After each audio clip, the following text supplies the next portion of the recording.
All right, with that, thank you very much for your time, and thank you, Councilman James, for bringing that presentation to us this evening. Thank you.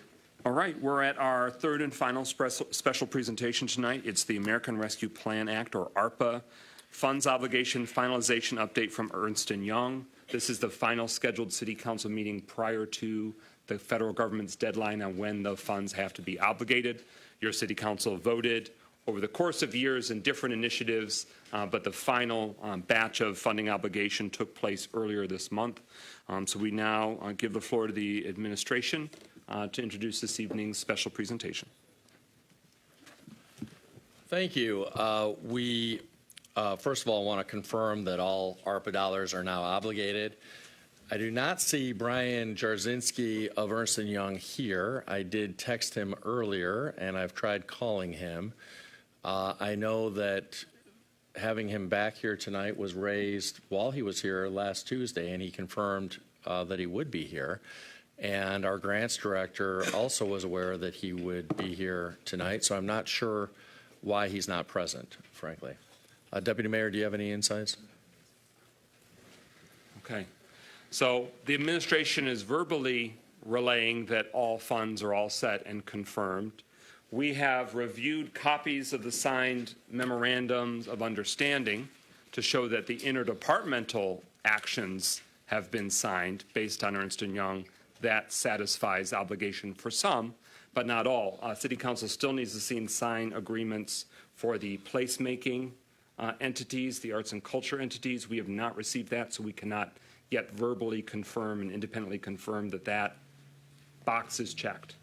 So I just want to emphasize that we've received the copies of the interdepartmental memorandums of understanding, but not those that were sort of external.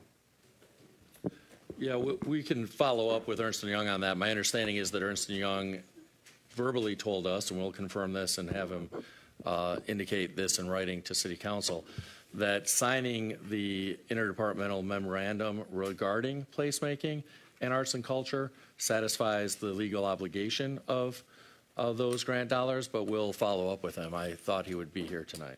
Okay. Further discussion? Should the administration's staff or contracted point persons arrive later, we can always bring that back from the agenda, but since they are not here, we got to move ahead. Councilman. Is Manager Camelin here today? I will defer to to her supervisors, her superiors, the administration. No, Manager Campbell was not able to be here tonight. She had a personal conflict. Yeah, I have a question about what if you could walk council through the final steps. We have the signed MOUs. So what's the process here in terms of how did what we have get to the administration, and who is going to ensure that it does get to the whatever federal office that it needs to? Is it going to be faxed? Is it going to be mailed? If you could just walk us through what these next steps should be. Thank you, Councilwoman James. That's a great question for the council and for the public. So to give a little bit of context, as the mayor stated and as the city council president stated, we have memorandums of understanding between the administration, so between the mayor's office and different departments of the city. And those memorandums of understanding say we are setting aside however many, hundreds of thousands or millions of dollars for this very specific project. And by doing that and by having city council vote on that, that fits the requirement of the federal government to say that these dollars are now officially obligated. You have 2 more years to actually expend them. So the next step for any of those MOUs is for the actual department that has those funds pledged to them to go through our regular process to disperse of those funds. And once we go through the regular process of dispersing of those funds, so it may be doing an RFP, depending on the price, the amount of money that's being spent at any given time, it may just be entering into a contract to expend the funds. Once those funds are expended every quarter, Ernst & Young will be uploading information to the Treasury, the U.S. Treasury website to say that these funds were expended in this manner at this time, and here is the proof of that. And we will be doing that over the course of the next 2 years. Councilman. So will you be sending copies of the MOUs to the U.S. Treasury? I would have to defer that question to Ernst & Young, but I don't believe that they actually need a copy of the MOU. We just need to upload to the Treasury website that we entered into that form to obligate the funds. So will Ernst & Young be updating that information to Treasury? That is correct. They will be doing that? Yes. Okay.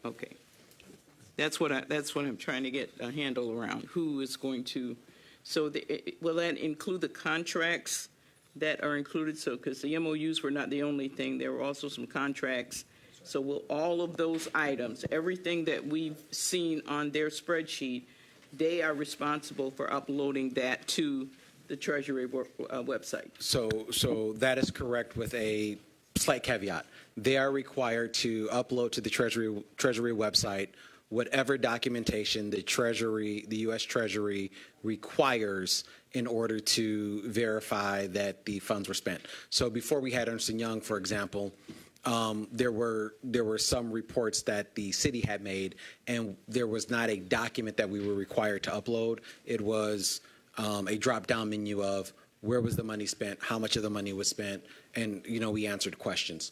So I am not certain as to if those documents also need to be uploaded. But Ernst & Young is responsible for doing all of the reporting going forward. All right, I've got some thoughts before we're done, but Councilman Parker's next. Thank you, Brother President. My question is, as we've made Ernst & Young the gatekeepers, will they also be responsible for periodically giving those copies that they're sending to the council? Absolutely. If council would like to see all of the reports that are uploaded, absolutely. All right. It's unacceptable that this special presentation in the form and fashion that the council was anticipating is not taking place tonight, especially considering how important and consequential the matter is, and what we made very clear at the beginning of the month in November with the administration and those engaged point persons all in the room. So I'm going to ask for a motion to suspend the rules so that way we can take up a few quick request resolutions. It has been moved by Councilman Rutherford, seconded by Councilman Goodman. The first motion is council hereby demands written confirmation of submissions to the United States Department of Treasury to confirm satisfactory obligation of the American Rescue Plan Act funds awarded to the city of Pontiac prior to the December 31st, 2024 deadline. Is there such a motion? So moved. Support. It's been moved by Councilman Rutherford, seconded by Pro Tem Carrington. That's the motion before us. I just think that we need to be able to directly see if it's a confirmed checkmark screenshot from the United States Department of Treasury. It can be real sweet, can be real pretty, can be real straightforward, but we need to show whatever confirmation that the federal government is giving Ernst & Young, who's working on behalf of the citizens and taxpayers of Pontiac, that that's confirmed. Is there any discussion? Point of information. Okay. I'm sorry, we never voted on the suspension of the Rules. okay. That's what I was.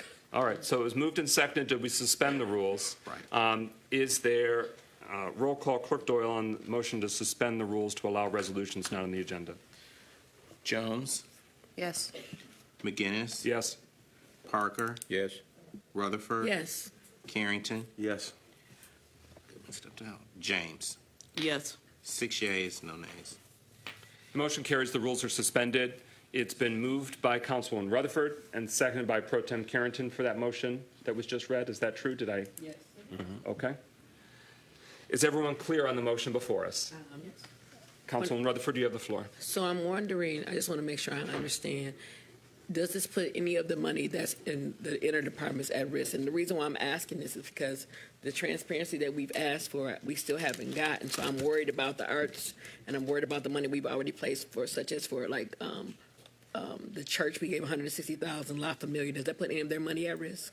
Well, the memorandums signed and executed are here. We have copies. City Council received copies. What we want to make sure before December 31st is that this council receives confirmation of submission to the United States Department of Treasury and their appropriate agencies. So should that be satisfactory? Ernst & Young has previously verbally said, A-OK. We're asking trust but verify. Show us the, the auto-generated letter, the response back from Treasury just confirming that it has been satisfactorily submitted. But yes, to take your question, the next step, if that's bungled at the end, it would, of course, undo all of that. So Agreements mean nothing if the federal government ain't allowing the funding to happen, So my follow-up would be, funding to stay. okay, so my follow-up is, are we prepared as a council to have an emergency meeting if that is to occur? Because we can ask them to give us the verification, but we only have, I believe, 15 days, 14 days? The verification that we receive is about us ensuring that we are, as the stewards of the taxpayer dollars, we can say it with certainty and the people can say it with certainty. Okay. What matters is that it's submitted. Okay. And so the council has done all the votes and action. Okay. And I've confirmed this verbally again with the mayor as recently as yesterday. He attests, he contends that everything is obligated. There's been no said, hey, we got to correct some document or anything like that. The obligation part, which matters before December 31st, is complete. There's a reason why I'm asking this, because last week they did a presentation for 224 houses that paid for all those houses. But there's $400,000 that's remaining from the 224 houses that's not been obligated. What happens to that $400,000? I don't want to shoot from the hip. I just would have to know which What I'm referring dollars you're to referring is to. this. We put enough money into for the home repair program. We originally thought it was 238, excuse me. Last week, Lisa Campbell came and she corrected us and said it's actually 224. So if it's 224 houses that's already paid for, there's $400,000 that is left that is not being used. Where is that money being obligated to? Because it's not obligated. Because there's no reason to have it obligated because only we've already paid for the 224. So where's that $400,000 going? It has been obligated, but the Okay. point is that it's been obligated more than would be used. Right. So in the year to come, it's for the administration, with council's consent, to determine would that be shifted to add additional homes or shifted to another ARPA-obligated approved use. So for the community's benefit, if we look over the next 2 years, let's say one of these approved items comes in under budget and there's $23,000 left. Doesn't mean we lose that $23,000. It can shift, but only to something that's in one of these other ARPA-approved entities. So what the administration has shared, and I don't have Director Campbell here to be able to give us independent verification, Yes. what she shared with us in the Finance and Personnel Subcommittee and in conversations is that that is satisfied for the obligation deadline, and then in the years to come, before the end of the deadline, at the end of 2026 when it has to be spent, it's got to be pivoted to either use for additional homes or for some other ARPA-specific obligated I just want to use. make sure we have the option to move it to another ARPA obligation, because I'm thinking about small business grants. So that's why I'm asking that. So that's why I want to make sure that if it's available, what can we do with it, what we cannot do with it, and how we work it. And that's not something we can answer tonight, Right. but I do want it to be verified that the $400,000 is left, because we only had to pay for 224 houses and not 238 houses. And that's why it's very important that we have the representative from Ernst & Young on hand for the Okay. anticipated special No worries. presentation so we can get those questions answered directly. But that was what he has represented to the City Council. Deputy Mayor Stevens. Thank you, Council President. I was able to text with Director Campbell, and I do have the following information just for your purposes tonight. The city will, in fact, be uploading the MOUs. The federal portal is not open currently. It will not be open until January. So even though we voted and did everything, there is not the possible. You can only go to the federal portal during the reporting periods, and this is not currently a reporting period, so we cannot even upload it right now. Okay. So was there a reporting period 3 months ago where there's sort of like, are there reporting intervals? Yeah. Okay. So the administration's ultimately waiting until the last few months before the obligation deadline does add this new to council dynamic where we're not going to get a bounce back or error message or oops, you missed something and you're missing a dollar. We're not going to be able to get that response from the Treasury Department until January when the obligation deadline has closed. I mean, I'd ask that question to Ernst & Young, Correct. but they're not here. So apologies to put you in that hot seat, Deputy Mayor. Correct. That is, we are under the same understanding. All right. All right, so the motion still is that we demand a visual confirmation of what is submitted. It does not have a date limitation, so if you do that January 3rd, council demands to see that, to lay our own eyes on that. Councilwoman James? Okay, I'm Microphone. confused now. We've been operating for months on the basis that this had to be done by December 31st. Now, if I hear you correctly, you're saying that the federal portal itself will not be open on December 31st? Is that what you're saying? Mayor Greimel has the floor. And if so, is that going to put us in a default situation? No, what the deputy mayor is saying is that the legal action of obligating has to be done by December 31st. And the legal action of obligating is actually having the document signed, the memorandums of agreement signed. Okay. But that can't be reported to the federal government until the next report is due, which is in January. Okay, so they are not going to, it's not that we have to report it by December 31st. It just has to be obligated by it. Correct. Okay. The motion before us is council demanding the visual confirmation of successful submission to the United States Department of Treasury. Any further discussion on this motion? Yeah. I got more to come. I just have one question. President, is there any way we can get something in writing from the federal government? Because this is kind of scaring me. I don't know if nobody else is paying attention to the jargon that's being said. I just want to make sure it's true and factual. It doesn't make sense to me because just to concur with what Councilwoman James has said, we really have been operating saying it's got to be done by December 31st, and now all of a sudden this changes. It doesn't make any sense to me. I'm scared.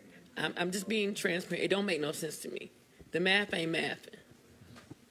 It's about fulfilling the task, and then when it's reporting the task, and this is new nuance that has not been commonly provided to the residents of Pontiac. So I have spoken with Congresswoman Haley Stevens' office and her staff. I've received written updates in terms of that. I don't want to speak on the fly. I'll go and cross-reference that. But the next motion will be asking for more, demanding more confirmation directly from Ernst & Young, a written update from them about that nature. And they could pull from the, there's these U.S. Treasury guidelines, pull from the language that make sure that we are looking exactly at what the federal government's looking at too. Okay? The motion now is that we demand visual confirmation. To your point, Councilman Rutherford, this gives us the United States Department of Treasury, when it comes, if it comes, and that's an unpleasant if for me to say, if and when it comes, that we would be able to, we'd be seeing that directly, not taking the word for it. Okay? Hearing no further discussion, roll call, Clerk Doyle on adoption of that motion demanding that documented proof provided to the City Council. McGinnis, Yes. Parker, Yes. Rutherford. Yes. Harrington, Yes. Goodman, Yes. James, Yes. Jones. Yes. 7 yeas, no nays. That motion carries. Is there a motion to pass a resolution that moved. reads, let me write it first, that reads, the Ernst & Young ARPA compliance and coordination staff is to provide City Council in writing their summary and confirmation of satisfactory obligation of funds prior to deadline and providing documentation from the United States Department of Treasury that speaks to the satisfaction of that versus the reporting of that, and provide that to City Council Support. by the end of this week. I said so moved, she said support. Okay, it's moved by Councilman Rutherford, seconded by Councilman Jones. Again, we're getting in writing now from Ernst & Young. They've provided verbal updates. I want it in writing, and I want them to pull references from the federal government that shows that they are doing it right. Information? Yes, ma'am. Will that be available for the citizens as well, see it Oh, online? yes. Okay. Oh, yes. No worries. Yes, one, we'd want you to know that, but two, any documentation that the city council receives or generates is essentially the people's information. So if you just contact us, this and in the future, you just contact us, we'll provide that to you. But you also have the legal right always to file a Freedom of Information Act request, or a shorthand for FOIA. But in that document, we would happily, there would be nothing privileged or no legal reason why it wouldn't be able to be shared. And it could not be redacted as well, correct? I can't see any reason or need why. Okay, thank you. Unless it's got, Yeah. the city's, specific number, but I'll find out. But there has been some complaints when people do FOIAs. A lot of stuff is redacted, so it's very confusing for the average Joe Blow to see it. So that's why I'm asking, can it be redacted? No, I wouldn't anticipate that, but for the future, we can have the clerk's office share more about that, because there'd be legal reasons why. Okay. Not my expertise, but so that way if people are curious in the future. Any question, though, on the motion before us, where we're going to get a written update from Ernst & Young before the week's end, confirming the status of the obligation and the reporting related to it. Hearing none, roll call, Clerk Doyle, on adoption of the resolution. Parker, Yes. Rutherford, Yes. Carrington, Yes. Goodman, Yes. James, Yes. Jones, Yes. McGinnis. Yes. 7 yeas, no nays. That motion carries. The resolution is adopted. Anything further? That essentially concluded the special presentation, but is there anything further regarding American Rescue Plan Act funds? A lot more that the community and council needs to know, but for tonight, we'll leave it there. We are now at public comment. Pro Tem Carrington, any requests? Yes, thank you, President McGinnis. This is time for public comment. If you're not on public